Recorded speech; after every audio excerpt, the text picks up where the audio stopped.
ইতিহাসে সর্বপ্রথম এই কোরবানির বিধান কখন থেকে শুরু হয়েছে এ সম্পর্কে আমি একটা আয়াত তেলাওয়াত করেছি। সূরা হজ এর ৩৪ নং আয়াত। আল্লাহ তাআলা এখানে বলছেন, ওয়ালিকুল্লি উম্মাতিন জাআলনা মানসাকা। আল্লাহ তাআলা বলছেন, আমি প্রত্যেকটা উম্মতের জন্য, প্রত্যেকটা জাতির জন্য আমি আল্লাহ তাআলা কোরবানির বিধানকে আবশ্যক করে দিয়েছিলাম, লিপিবদ্ধ করে দিয়েছিলাম। তাহলে বোঝা গেল এই আয়াত থেকে আল্লাহ তাআলা প্রত্যেকটা উম্মতের জন্য, শুধু উম্মতে মুহাম্মাদি নয়, বরং পৃথিবীর ইতিহাস থেকে নিয়ে আজ অব্দি পর্যন্ত যুগে যুগে আল্লাহ তাআলা সমস্ত নবীর ধর্মেই কুরবানির বিধানটা রেখেছিল। তো সর্বপ্রথম নবী হযরতে আদম আলাইহিস সালাতু ওয়াস সালাম থেকেই আমরা আগে আলোচনা শুনি। আদম আলাইহিস সালাতু ওয়াস সালাম দুনিয়ায় আসার পরে এক আদম এক হাওয়া, আর দ্বিতীয় কোনো পার্সন এখানে ছিল না। আদম আলাইহিস সালাতু ওয়াস সালামের ধর্মে বিবাহর নিয়ম ছিল।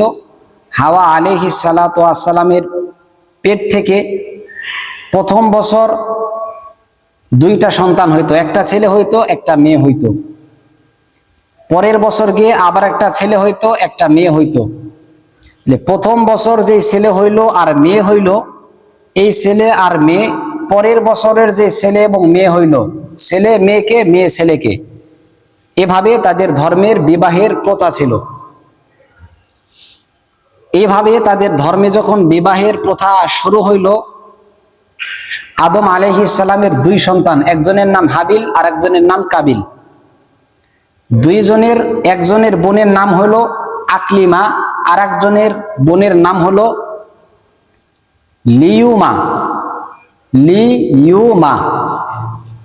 এই দুই বোনের মধ্য থেকে আকলিমা যে বোনটা, এই বোনটা অনেক সুন্দর, আর বিপরীতে যে বোনটা রয়েছে, এই বোনটা এত সুন্দর না। হাবিল কাবিল দুই ভাইয়ের এক ভাই বলল যে ওই সুন্দর বোনটাকে আমি বিবাহ করব। এই নিয়ে দুই ভাইয়ের মধ্যে পরস্পর দ্বন্দ্ব দেখা দিল। যখন দ্বন্দ্ব দেখা দিছে, সিস্টেম অনুযায়ী আগের বছর যে ছেলে মেয়ে হয়েছে, সে পরের বছরে যে ছেলে মেয়ে হয়েছে তাদের সাথে বিয়ে করবে। কিন্তু এখানে ঘটনাক্রমে দেখা যাইতেছে যে একই সময়ে যারা দুইজন, উনি বলতেছে আমি এটারে বিয়ে করবো, উনি বলতেছে যে না, তুমি ওনারে বিয়ে করতে পারবে না, তোমার বন্টন অনুযায়ী পরের বছরে যে হয়েছে তারে তুমি বিয়ে করবা। কিন্তু হাবিল কাবিল এটা নিয়ে আর মানতে পারতেছে না। দুই ভাই পরস্পর যখন দ্বন্দ্বে লিপ্ত হয়েছে, আদম আলাইহিস সালাতু ওয়াস সালাম আসার পরে বললেন যে দেখো, দুইজনেই একজনকে বিবাহ করতে চাইলে তো সম্ভব না। এখানে কাবিলের ভাগে এই বোনটা পড়বে আর হাবিলের ভাগে পরেরটা পড়বে। কিন্তু হাবিল এটা মানতে রাজি না। হাবিল বলছেন আমি আকলিমাকে বিবাহ করব। আদম আলাইহিস সালাতু ওয়াস সালাম বললেন আচ্ছা ঠিক আছে, তাহলে তোমরা আল্লাহ তাআলার জন্য কুরবানি করো। কি করো? কুরবানি করো। একজন দুম্বা মেষ চড়াইতো, আর কাবিল যে ও হলো শস্য ক্ষেত করত। আদম আলাইহিস সালাম বললেন তুমি দুম্বা নিয়ে ওই মাঠের ময়দানে রেখে আসো, আর কাবিলকেও বললেন তুমি তোমার শস্য ক্ষেতের কিছু একটা আটি বোঝা নিয়ে মাঠের মাঝখানে রেখে এসো। ওই সময় কুরবানি কবুল হওয়ার আলামত হইল মাঠের মধ্যে রেখে আসবে, যার কুরবানিটা, জন্তুটা আসমান থেকে আগুন এসে পুড়ে দিবে, বোঝা যাবে তারটা কবুল হয়েছে, আর যারটা না পোড়াবে তারটা কবুল হয় নাই। তো হাবিল মেষ দুম্বা নিয়ে যায় রাখে আসলো মাঠের মাঝখানে, আর সাথে যে ভাই কাবিল, উনি কিছু শস্য দানা এবং কিছু শস্য মাঠের মাঝখানে নিয়ে যায় রেখে আসলো। যার কোরবানি কবুল হবে সে এই বোনকে বিবাহ করবে। রাখে আসার পরে দেখা গেল যে কাবিল যে তার যে শস্য রেখে এসেছিল, তার কুরবানিটা, তার শস্যটা আল্লাহ তাআলা আসমান থেকে আগুন দিয়ে এটা পুরো ভস্ম করে দিয়েছে। মানে ওনার কুরবানিটা আল্লাহ কবুল করে নিয়েছেন। সুবহানাল্লাহ। পক্ষান্তরে হাবিলের যে কুরবানিটা, যে দুম্বা বা মেষ রেখে এসেছিল, এটাকে আল্লাহ তাআলা কবুল করে নাই। কবুল যখন করে নাই, এই সময় রাগ আরো বাড়ছে। আল্লাহ তাআলা তাদের কুরবানির কথাটা কোরআনের কারিমের মধ্যে এভাবে বলছেন, ইজ কররাবা কুরবানান ফাতুকুব্বিলা মিন আহাদিহিমা। যখন দুইজন পরস্পর কুরবানি করলো, ফাতুকুব্বিলা মিন আহাদিহিমা, আল্লাহ তাআলা দুইজনের একজনের কুরবানিটা কবুল করলেন। ওয়ালাম ইয়াতাকাব্বাল মিনাল আখর, আর অপরজনের কোরবানিটা আল্লাহ তাআলা কবুল করলেন না। সূরা মাইদা আয়াত নং 27। এই আয়াত থেকে আল্লাহ তাআলা বুঝাইলেন দুই ভাইয়ের এক ভাইয়ের কোরবানি আল্লাহ কবুল করছেন, অপর ভাইয়ের কোরবানি আল্লাহ কবুল করেন নাই। যারটা কবুল করে নাই সে রাগান্বিত হয়ে বলল যে আমি তোমাকে হত্যা করে ফেলবো, এবং এক পর্যায়ে গিয়ে সে তাকে হত্যাই করে ফেললো। ইতিহাস লম্বা, যেহেতু এটা আমার বলার মূল উদ্দেশ্য না, মূল উদ্দেশ্য হলো কোরবানির ইতিহাসটা নিয়ে আসে, এই জন্য এটাকে সংক্ষিপ্ত করে বললাম। যে অতঃপর সে ভাই পরের ভাইকে হত্যা করে ফেললো। হত্যা করার পরে লাশটাকে দাফন করবে কিভাবে? পৃথিবীর ইতিহাসে এটাই হলো প্রথম মার্ডার। এর আগে কেউ মার্ডার করে নাই। আর মার্ডার করার পরে ওরে যে দাফন করবে, কিভাবে করবে, এটাও বোঝে না। আল্লাহ তাআলা এই ঘটনাটাকেও পবিত্র কোরআনুল কারীমের মধ্যে উল্লেখ করেছেন। আল্লাহ তাআলা আসমান থেকে দুইটা কাক পাঠিয়ে দিলেন, এরপরে কাক দুইটা জমিনে আসলো, একটা কাক আরেকটা কাককে হত্যা করলো। এরপরে ওই যে কাক পরেরটারে যারে হত্যা করছে, জীবিত কাকটা দুই পা থেকে মাটি দিয়ে বালু সরাইছে, সরানোর পরে ওই মৃত কাকটাকে বালির মধ্যে দিয়ে বালি চাপা দিয়ে দিছে। তখন এই দৃশ্য সে দেখছে, দেখার পরে সে আফসোস করে বলছে আমি এতটাই নিকৃষ্ট হলাম, এতটাই মন্দ হলাম, এতটাই তুচ্ছ হলাম যে একটা কাক অপর কাককে দাফন করবে কিভাবে সেটা সে বুঝলো, আর আমি আমার ভাইকে কিভাবে দাফন করব এটা বুঝতে পারলাম না। তো সর্বশেষ এভাবে প্রসেসিং করে তাকে দাফন করছে। তো যাই হোক, এই আদম আলাইহিস সালাতু ওয়াস সালামের সন্তানদের মধ্যে সর্বপ্রথম কোরবানির বিধানটা শুরু হইল। এ হলো আদম আলাইহিস সালাতু ওয়াস সালামের ধর্মে কোরবানির বিধান। এরপরে হযরতে নূহ আলাইহিস সালাতু ওয়াস সালামের যুগে কোরবানির বিধান ছিল। হযরতে নূহ আলাইহিস সালাতু ওয়াস সালাম কুরবানি করার জন্য একটা জায়গাকে নির্ধারণ করেছিলেন। সেখানে একটা ঘর বা একটা কোনো ছাউনি বা কোন একটা এরিয়াকে সীমানা দিয়ে বুঝাইছিল এই জায়গাটুকুর মধ্যে আমি শুধু কুরবানি করব, এখানে অন্য কোনো কাজ করব না। তো যেই সীমানাটাকে উনি বাউন্ডারি দিয়ে রাখছে বা ঘর উঠিয়ে রাখছে নির্দিষ্ট একটা জায়গাতে, হযরত নূহ আলাইহিস সালাতু ওয়াস সালাম সেইখানে কুরবানির জন্তুটাকে নিয়ে গিয়ে সেইখানেই উনি কুরবানি করতেন। এই কথাটাকে উল্লেখ করা হয়েছে জাওয়াহিরুল ফিক 6 নম্বর খণ্ড 289 নং পৃষ্ঠায়। এই কিতাবের মধ্যে নূহ আলাইহিস সালাতু ওয়াস সালাম যে কুরবানি করেছেন এবং কুরবানি করার জন্য নির্দিষ্ট একটা জায়গাকে নির্ধারিত করে নিয়েছিলেন, এই কথাগুলো এখানে আছে। তো এখান থেকে এতটুকু প্রমাণিত হইল যে নূহ আলাইহিস সালাতু ওয়াস সালামও কুরবানি করেছেন। আর এই কথাটা তো আল্লাহ স্পষ্ট কোরআনের মধ্যে বলেছেন, ওয়ালিকুল্লি উম্মাতিন জাআলনা মানসাকা, সূরা হজ আয়াত নং 34। আল্লাহ তাআলা বলছেন আমি প্রত্যেকটা উম্মতের মধ্যে, প্রত্যেকটা নবীর উম্মতের মধ্যে আমি কুরবানির বিধানটাকে আমি আল্লাহ তাআলা রেখেছিলাম। তো সেই অনুযায়ী নূহ আলাইহিস সালাতু ওয়াস সালামও কুরবানি করেছেন।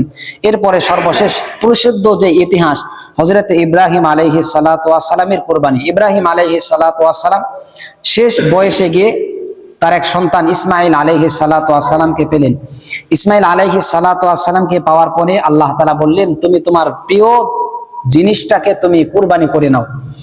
আল্লাহ তাআলা এই কথাটা পবিত্র কোরআনুল কারীমের সূরা সাফফাত এর 102 নং আয়াতে আল্লাহ তাআলা বলছেন, ইয়া বুনাইয়া ইন্নী আরা ফিল মানামি আন্নী আযবাহুকা ফানজুর মাযা তারা।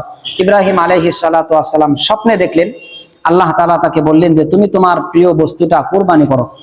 ইব্রাহিম আলাইহিস সালাতু ওয়াস সালাম তার সন্তানকে গিয়ে বললেন যে আমি স্বপ্নে দেখেছি, ইন্নী আরা ফিল মানাম, মানাম মানে স্বপ্ন, ইন্নী আরা ফিল মানাম আমি স্বপ্নে দেখেছি, আন্নী আযবাহুক আমি তোমাকে জবাই করতেছি, তোমাকে কুরবানি করতেছি। ফানজুর মাযা তারা, হে আমার সন্তান এই ব্যাপারে তোমার অভিমত কি, তোমার কাছে পরামর্শ চাচ্ছি। আমি যে স্বপ্নে দেখলাম, যে স্বপ্নে আমি দেখলাম তোমাকে কুরবানি করতেছি, জবাই করতেছি, এই ব্যাপারে তোমার পরামর্শ কি? দেখেন বাবা যেরকম সন্তান এরকমই। ইব্রাহিম আলাইহিস সালাতু ওয়াস সালামের সন্তান ইসমাইল আলাইহিস সালাতু ওয়াস সালাম বললেন যে আপনি আল্লাহ তাআলার পক্ষ থেকে যেই স্বপ্ন দেখেছেন আপনি সেটাকে বাস্তবায়ন করেন। সাতাজিদুনি ইনশাআল্লাহু মিনাস সাবিরিন, অবশ্যই আপনি আমাকে ধৈর্যশীলদের মধ্য থেকে পাবেন। এখানে সন্তান কোন রকম যুক্তি পেশ করে নাই যে আপনি স্বপ্ন দেখছেন আমার জবাই করতেছেন, ভ্রান্ত স্বপ্ন দেখছেন, মিথ্যা স্বপ্ন দেখছেন। বাঁচার জন্য অনেক কিছু করতে পারতো, চালাকি করতে পারতো, কিন্তু না, বাবা গিয়ে বলছে আমি স্বপ্নে দেখলাম তোমাকে জবাই করতেছি, ফানজুর মাযা তারা, তোমার অভিমত কি, পরামর্শ কি? সন্তানও বলে দিচ্ছেন বাপ কা বেটা কুছ না কুছ থোড়া তোরা, বেটাও কিন্তু বাপের মতোই হয়, বাপের আদর্শেই বড় হয়, বাস্তব কথা। তো সন্তান ইব্রাহিম আলাইহিস সালাতু ওয়াস সালামের মতো বলে দিয়েছে যে আপনি যা দেখছেন স্বপ্নে আপনি তাই করেন, আমাকে ধৈর্যশীলদের মধ্য থেকে পাবেন ইনশাআল্লাহ। এরপর ফালাম্মা আসলামা ওয়া তাল্লাহু লিল জাবিল, ইব্রাহিম আলাইহিস সালাতু ওয়াস সালাম তার সন্তান ইসমাইলকে নিয়ে মিনার দিকে রওনা করছেন। হাদিসের মধ্যে ঘটনা আসছে, তাফসিরের মধ্যে ঘটনাগুলো আসছে। মিনার দিকে যখন রওনা করছেন, সর্বপ্রথম ইসমাইল আলাইহিস সালাতু ওয়াস সালামকে নিয়ে যখন যাইতেছেন, শয়তান এখানে সর্বপ্রথম ইব্রাহিম আলাইহিস সালাতু ওয়াস সালামের স্ত্রীকে ধোঁকা দিয়েছিল। গিয়ে বলছিল যে তুমি তোমার সন্তানকে কোথায় পাঠাইছো? সে তো নিয়ে গেছে তোমার সন্তানকে জবাই করবে। তো উনি বলছে যে না, আমার সন্তানকে উনি জবাই করতে নিয়ে যায় নাই। তো শয়তান বলতেছে না, আসলে ওনারে জবাই করতে নিয়ে যাইতেছে, তোমার তো বলেও নাই।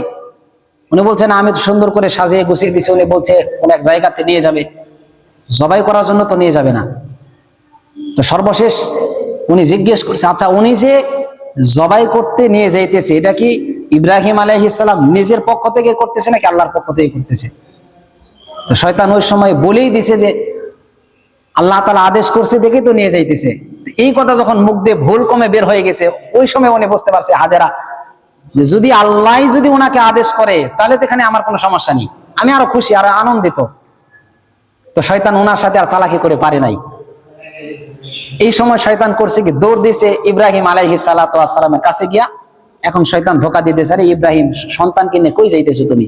স্বপ্নে যা দেখছো এরা তো স্বপ্নে ঠিক না, এই কাম তো আমি করছি তোমার সাথে।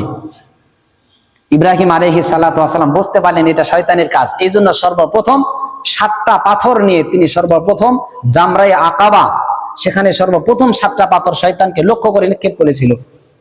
এভাবে 3বার তাকে ধোঁকা দিয়েছিল শয়তান। 3বারই 7টা করে 3 7 21টা পাথর শয়তানকে মেরেছিল। এই জন্য হাজিদের জন্য আবশ্যক ওয়াজিব হইলো, যারা হজ করতে যায় বড় শয়তানকে পাথর মারতে হয়।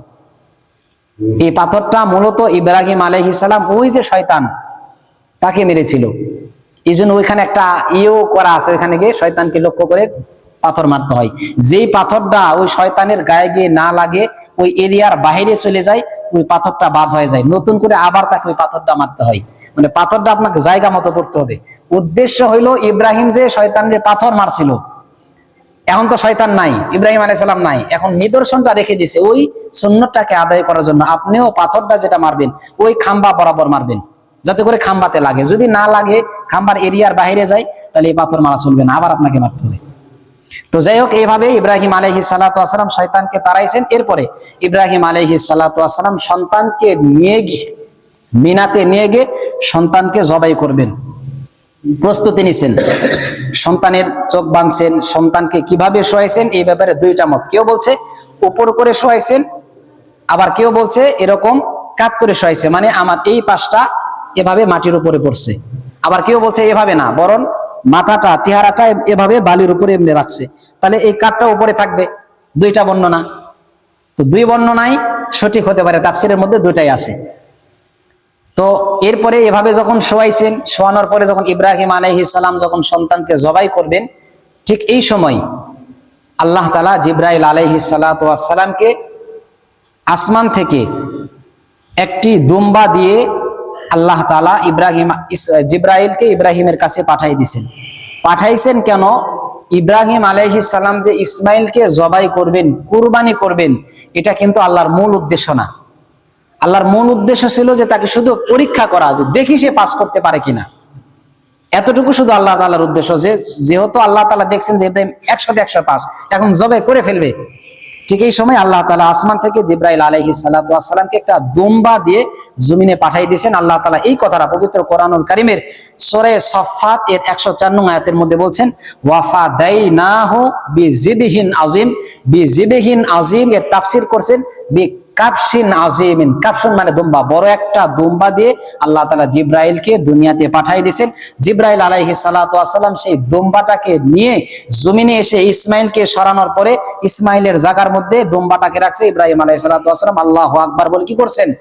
জবাই করে দিয়েছেন। এরপর যখন শরীর থেকে রক্ত বের হয়েছে, ইব্রাহিম আলাইহিস সালাতু ওয়াস সালাম বলছেন এখন সন্তান কুরবানি হয়েছেন। এরপর চোখ করে দেখে যে ঘটনা সম্পূর্ণ বিপরীত। সন্তান তো পাশেই দাঁড়ানো, আর দুম্বাটা কোরবানি হয়ে পড়ে রয়েছে জায়গার মধ্যে।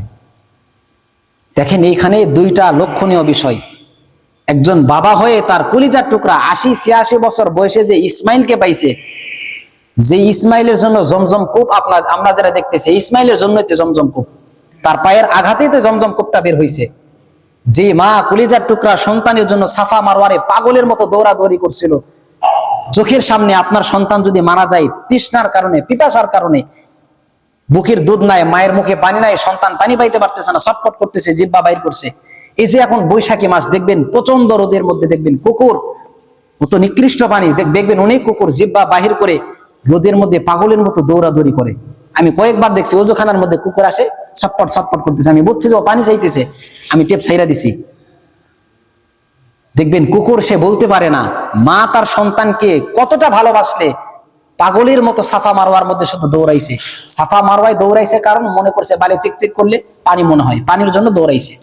আল্লাহর কাছে এই দৌড়ানিটি এত বেশি পছন্দ হয়েছে, আল্লাহ তাআলা হাজীদের জন্য কিয়ামত পর্যন্ত এটাকে ওয়াজিব করে দিয়েছেন যে হাজীরা তোমরা গিয়ে সাফা এবং মারওয়া দুই পাহাড়ে খালি দৌড়াইবা দৌড়াইবা দৌড়াইবা।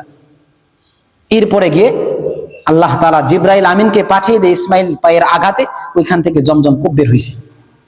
তার জন্য আজকে কিয়ামত পর্যন্ত সারা দুনিয়ার সমস্ত মানুষেরা জমজম কূপের পানি পান করতেছে।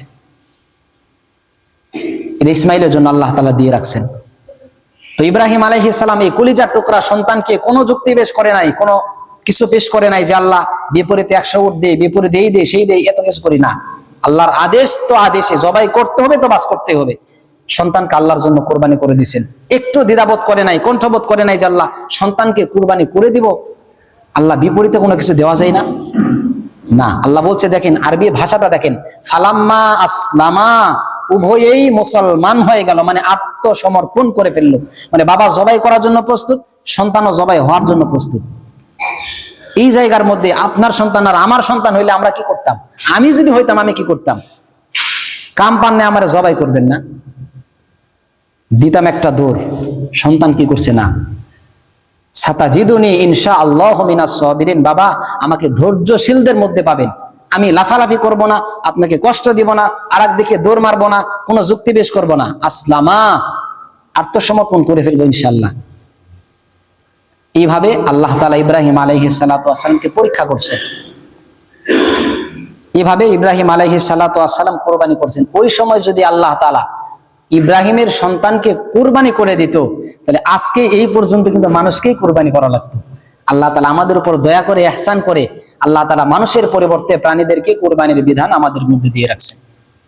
এইখানে একটা ইতিহাস আপনারা জানেন, তাকবীরে তাশরিকের যে ইতিহাস, আল্লাহু আকবার আল্লাহু আকবার, লা ইলাহা ইল্লাল্লাহু ওয়াল্লাহু আকবার, আল্লাহু আকবার ওয়ালিল্লাহিল হামদ। এই ইতিহাসটার ব্যাপারে বলা হয়, এটা পিতা, পুত্র এবং জিবরাইল তিনজনের সমন্বয়ে এই ইতিহাসটা, তাকবীরে তাশরিকটা। যে জিবরাইল আলাইহিস সালাতু ওয়াস সালাম আসমান থেকে আসার সময় বলছিল আল্লাহু আকবার আল্লাহু আকবার, ইব্রাহিম আলাইহিস সালাতু ওয়াস সালাম উপরের দিকে তাকিয়ে বলছিল লা ইলাহা ইল্লাল্লাহু আল্লাহু আকবার। এরপর সন্তান ইসমাইল বলছিল আল্লাহু আকবার ওয়ালিল্লাহিল হামদ। এইভাবে ইতিহাসটাকে বর্ণনা করা হয়েছে। বাকি আমি এটা অনেক জায়গায় খুঁজলাম, কিন্তু এটা নির্ভরযোগ্য কোন কিতাবের মধ্যে এইভাবে পাই নাই। তাকবীরে তাশরিক এটা সঠিক, আল্লাহু আকবার আল্লাহু আকবার, লা ইলাহা ইল্লাল্লাহু আল্লাহু আকবার, আল্লাহু আকবার ওয়ালিল্লাহিল হামদ। জিলহজ মাসের 9 তারিখ ফজর থেকে নিয়ে একবারে 13 তারিখ আসরের নামাজ পর্যন্ত তাকবীরটা প্রত্যেক ফরজ নামাজের পরে পড়া আবশ্যক। একবার উচ্চস্বরে পড়া কি আবশ্যক, নারী পুরুষ সকলের জন্য। এটা সঠিক, তবে এটা যে বাপ বেটা এবং জিবরাইলের মাধ্যমে এটা যে হয়েছে, এই কথাটা নির্ভরযোগ্য কোনো কিতাবে পাই নাই। উনি যুক্তি পেশ করছে ওইখানে যে ইব্রাহিম আলাইহিস সালাতু ওয়াস সালাম সন্তানকে জবাই করার জন্য যখন শোয়াইছে, ছুরিটা হাতের মধ্যে নিছে, সন্তানকে উপর পড়ছে, ছুরিটা মারবে মারবে ভাব। জিবরাইল আলাইহিস সালামকে ওই সময় আল্লাহ তাআলা আরশে আজিম থেকে দুম্বা একটা দিয়ে দুনিয়াতে পাঠাই দিয়েছেন, দ্রুত গিয়ে ওই ইসমাইলকে সরিয়ে দুম্বাটা তার নিচে দাও। এই সময় সে যুক্তি পেশ করছে, যে কিতাবের মধ্যে লিখছে উনি যুক্তি পেশ করছে যে জিবরাইল আলাইহিস সালাম এই তাকবীরটা কেন দিছিল। উনি যে ওইখান থেকে ডাক দিছিল আল্লাহু আকবার আল্লাহু আকবার, এই যে ডাকটা দিছিল, কেন ডাকটা দিছিল? আমি জিবরাইল, আমি যদি ইব্রাহিমের কাছে যাওয়ার আগে ইব্রাহিম যদি কুরবানি করে ফেলে তাহলে তো সন্তান কুরবানি হয়ে যাবে, তো আমি যাওয়ার আগেই সে যেন কুরবানি না করতে পারে, এই জন্য ওইখান থেকে ডাক দিয়েছে যে আমি এসে পড়ছি। আচ্ছা, এখানে একটা যুক্তি, এখানে একটা মানে মাথা কাজ করেন। জিবরাইল আলাইহিস সালাতু ওয়াস সালাম আল্লাহ তাআলা পাঠাইতেছেন আর জিবরাইল আসতেছে। আচ্ছা, এখানে জিবরাইল আসার আগেই ইসমাইল কুরবানি হয়ে যাবে, এরকম কোন সম্ভাবনা এখানে আছে? জিব্রাইলের গতি তো আপনাদের জানা, জিব্রাইলের গতি জানা না? 600 পাখা, একটা পাখা এত বড়, যদি দুনিয়ার আসমানে এরকম একটা ঝাপনি দেয় সারা দুনিয়াকে তছনছ করে ফেলবে। একটা পাখা এরকম এত বড়, 600 পাখা তার। এই 600 পাখা দিয়ে ওইখান থেকে আল্লাহ তাআলা তাকে দুনিয়াতে বাড়াইতেছেন, যে ইসমাইলে তাড়াতাড়ি সরিয়ে ওখানের মধ্যে বসাই দাও, জবাই করে ফেলবে। আচ্ছা, উনি আসার আগে এটা কুরবানি হয়ে যাবে, মানে উনি ওনার আসার গতিতে এতটাই স্লো, এতটাই দুর্বল যে আস্তে আস্তে কুরবানি হয়ে যাবে, এরকম সম্ভাবনা হতে পারে? আমার মনে হয় না এরকমটা হতে পারে, কারণ আল্লাহর ইচ্ছাই তো হলে তাকে কুরবানি না করা, এই জন্যই তো তিনি দুম্বাটাকে পাঠাই দিতেছেন। আবার পাঠাই দিতেছেন এমন একজনের মাধ্যমে, সবচেয়ে পাওয়ারফুল যে ফেরেশতা, তার মাধ্যমে। তাহলে উনি আসার আগেই উনি কুরবানি হয়ে যাবে, এরকম সম্ভাবনাটা খুবই কম। বাকিটা কোনো নির্ভরযোগ্য কিতাবে আমি পাই নাই, দেখার অনেক চেষ্টা করছি, ওইখানে এভাবে লেখা আছে। আমি আরেকটা কিতাবের মধ্যে দেখছি, এখানে লেখা আছে যে জিব্রাইল আলাইহিস সালাতু ওয়াস সালাম যখন দেখলেন যে আমি আসতেছি, ইব্রাহিম জবাই করবে ভাব, তো আমি আসার আগেই যেন উনি কুরবানি না করে ফেলে, এই জন্য আমি ওখান থেকে তাকবীর দিয়েছিলাম, আল্লাহু আকবার আল্লাহু আকবার। তবে আমার কাছে মনে হয় এই কথাটা একটু হয়তোবা এখানে কোন একটা কিছু আছে, কারণ জিব্রাইলের গতি, আবার আল্লাহ তাআলা পাঠাইতেছেন দুম্বা দিয়ে যাতে জবাই না হয়, এখানে এরকমটা হবে এরকমটা মনে হয় না। তো যাই হোক, আমি যেটা বোঝাচ্ছিলাম, এভাবে আল্লাহ তাআলা ইব্রাহিম আলাইহিস সালাতু ওয়াস সালামকে ওয়াফাদাইনাহু বিযিবহিন আযীম, ইসমাইলের পরিবর্তে একটা দুম্বা সেখানে দিয়ে আল্লাহ তাআলা কুরবানির বিধানটাকে প্রমাণিত করলেন। এভাবে আল্লাহ তাআলা ইব্রাহিমের ধর্মের মধ্যেও কুরবানির বিধানটা ঠিক রাখলেন। এরপরে 4 নম্বরে আসলো জাহেলি যুগের কুরবানি। জাহেলি যুগেও কুরবানির বিধানটা ছিল। জাহেলি যুগে আমরা একটা নাম খুব প্রসিদ্ধ আমরা জানি, আব্দুল মুত্তালিব। এই নামটা আমরা জানি না? Abdul Muttalib. আব্দুল মুত্তালিব কে ছিল? রাসূলের দাদা ছিল না? আর হলো আবু তালেব হলো রাসূলের চাচা। এই আব্দুল মুত্তালিব সে জমজম কূপ, ওনার সময় আস্তে আস্তে জমজম কূপটা বালির মধ্যে হারিয়ে গেছিল, আর পাই নাই খুঁজে। তো এরপর উনি যখন এটারে খুঁজতেছে, ওই সময় একা তো কষ্ট না, কাজ করা কষ্ট, এই সময় উনি মান্নত করছে যে যদি আল্লাহ তাআলা আমাকে সাহায্য সহযোগিতা করার জন্য আমার যদি 10টা পুত্র সন্তান দান করতো, ছেলে সন্তান দান করতো, তাহলে 10টার একটারে আমি আল্লাহ তোমার জন্য কুরবানি করে দিতাম। উনি এটা মান্নত করে ফেলছে। তা আল্লাহ তাআলাও এই দোয়াটা কবুল করে নিছে, যে উনি যে চাইছে আল্লাহর কাছে 10টা সন্তান, আল্লাহ তাআলা ওনার দোয়া কবুল করে ওনাকে 10টা পুত্র সন্তান দান করছে। এই 10টা পুত্র সন্তানের মধ্যে থেকে সর্বকনিষ্ঠ সন্তানের নাম হলো আব্দুল্লাহ। সবার ছোট ছেলের নাম কি? আব্দুল্লাহ। আব্দুল্লাহ হলো রাসূলের বাবা, রাসূলের বাবার নাম কি? আব্দুল্লাহ। তো 10 সন্তান যখন আইছে, 10 সন্তান যখন বড় হয়েছে, যুবক হয়েছে, এরপর এখন তো তার মান্নত পূরণ করতে হবে। সে যেহেতু ওই সময় মান্নত করছিল, এখন মান্নত অনুযায়ী কুরবানি করবে কাকে? 10 সন্তানের মধ্যে থেকে কুরবানি করবে কাকে? ঘটনাক্রমে আব্দুল মুত্তালিব আব্দুল্লাহরে বেশি ভালোবাসতো। ভালোবাসা তো এটা আল্লাহ প্রদত্ত জিনিস। আপনার 10 সন্তানের মধ্যে থেকে দেখবেন সবারকে কিন্তু এত বেশি ভালোবাসেন না। বাবা হিসেবে সন্তানকে সবাইকেই ভালোবাসেন, তবে একটার প্রতি কিন্তু আপনার আন্তরিকতা ভালোবাসা একটু বেশি হয়ে থাকে। এটা স্বাভাবিক, এটা আল্লাহ প্রদত্ত, এটা কেউ চাইলে পারে না। তো ঘটনাক্রমে আব্দুল মুত্তালিবের ভালোবাসাটা আব্দুল্লাহর প্রতি একটু বেশি। কেন, কি জন্য, এটা আল্লাহই ভালো জানে। তো 10 সন্তানের মধ্যে এখন কারে কোরবানি করবে? লটারি দিছে, লটারির মধ্যে ঘটনাক্রমে আব্দুল্লাহর নামটাই আগে আসছে, যে এরই কোরবানি করতে হইব। আল্লাহ কিভাবে কি করে এটা আল্লাহ তাআলাই ভালো জানেন। যখন আব্দুল্লাহ নামটা যখন আসছে, তখন আব্দুল মুত্তালিবও তো মান্নত করে ফেলছে, মান্নত না পূরণ করলে তো এটা ঠিক হবে না। তো উনি পরামর্শ করছে যে আব্দুল্লাহ নাম যেহেতু আসছে, আমি কি করব? সর্বশেষ এক পর্যায়ে উনি সিদ্ধান্তই নিছে যে না, আমি যেটা মান্নত করছি, আল্লাহ আমার দোয়া কবুল করছে, 10টা সন্তান দিয়েছে, অতএব আমার মান্নত আমাকে পূরণ করতেই হবে। এরপরে আব্দুল্লাহকে নিয়ে যা কিছু নেয়ার পরে কাবা শরীফের দিকে রওনা করছে, ওনাকে কুরবানি করবে। তো রাস্তার মাঝখানে গিয়ে যে কোনো একটা পরামর্শক্রমে একজন পরামর্শ দিছে, আপনি আব্দুল্লাহকে কুরবানি করবেন, এটা কেউ চায় না, মক্কার মানুষেরাও চায় না। যেখানে যায় সেখানে বলে না, ওরে কুরবানি করা যাবে না, এত সুন্দর চেহারা, এত উজ্জ্বল চেহারা, চেহারার মধ্যে এত নূর, ওরে কুরবানি করা যাবে না, আপনি অন্য কিছু করেন। সর্বশেষ ওনারা পরামর্শ দিছে অমুক জায়গায় যান, একজন জ্ঞানী ব্যক্তি আছে, তার কাছ থেকে পরামর্শ নেন। তো ওনার কাছে গিয়ে উনি পরামর্শ দিছে যে আপনি এক কাজ করেন, একদিকে আব্দুল্লাহরে রাখবেন আর আরেকদিকে 10টা উট রাখবেন, দিয়ে এখন লটারি দিবেন। যদি আব্দুল্লাহর নাম আসে তাহলে আব্দুল্লাহরে কুরবানি করবেন, আর যদি 10টা উটের নাম আসে তাহলে 10টা উটকে কুরবানি করবেন। তা আব্দুল মুত্তালিব বলছে আচ্ছা ঠিক আছে। একদিকে আব্দুল্লাহর নাম আর একদিকে হলো 10টা উটের নাম, মানে 10টা উট দিয়ে এক কাগজ, আর শুধু এক কাগজে আব্দুল্লাহর নাম দিয়ে এখন লটারি দিছে। ঘটনাক্রমে আবার আব্দুল্লাহর নামে উঠছে। এইভাবে একবার, দুইবার, তিনবার করতে করতে করতে করতে একবারে 10 বার। কয়বার? একবারে 10 বার। 10 বার মাথায় গিয়ে 10 10 100, 10 বার মাথায় গিয়ে হলো উটের নাম আসছে। তখন উনি কি বলছে যে হ্যাঁ, এখন আপনি এই 100 উট আল্লাহ রাস্তায় আপনি কোরবানি করে দিবেন। এরপরে তিনি আব্দুল্লাহকে সঙ্গে নিয়ে 100 উট আল্লাহ রাস্তায় কি করে দিয়েছেন, কোরবানি। এভাবে আব্দুল্লাহ সেখান থেকে মুক্তি পাইছে। তো এই হলো জাহেলি যুগে কোরবানির ইতিহাস, জাহেলি যুগে কোরবানির বিধান। এরপরে সেখান থেকে নিয়ে আমাদের নবী মুহাম্মদ সাল্লাল্লাহু আলাইহি ওয়াসাল্লামের যুগে কোরবানির বিধানটা আইসে বললো। এরপর আল্লাহ রাসূল সাল্লাল্লাহু আলাইহি ওয়াসাল্লাম হাদিসের মধ্যে আসছে, আল্লাহ রাসূল সাল্লাল্লাহু আলাইহি ওয়াসাল্লাম দ্বিতীয় হিজরি সনে সর্বপ্রথম ঈদের নামাজ পড়ে একটি বা দুইটি ছাগল আল্লাহর জন্য তিনি কুরবানি করে দিয়েছেন। এটা হলো তারিখ কামিল আত-তারিখুল কামিল লিল ইবনুল আসির রাহিমাহুল্লাহর কিতাবের মধ্যে এই ঘটনাটাকে উল্লেখ করছেন যে আল্লাহ রাসূল সর্বপ্রথম দ্বিতীয় হিজরিতে এসে একটা বা দুইটা ছাগলকে আল্লাহর জন্য কুরবানি করছেন। এরপরে আল্লাহ রাসূল সাল্লাল্লাহু আলাইহি ওয়াসাল্লাম মদিনাতে 10 বছর ছিল। মক্কাতে থাকা অবস্থায় এখানে নামাজ পড়তে পারে নাই, প্রকাশ্যে নামাজ পড়তে পারে নাই, বা সমস্ত বিধিবিধানের অধিকাংশ বিধিবিধানগুলো মদিনাতে যাওয়ার পরে আল্লাহ তাআলা রাসূল সাল্লাল্লাহু আলাইহি ওয়াসাল্লামকে দিয়েছেন।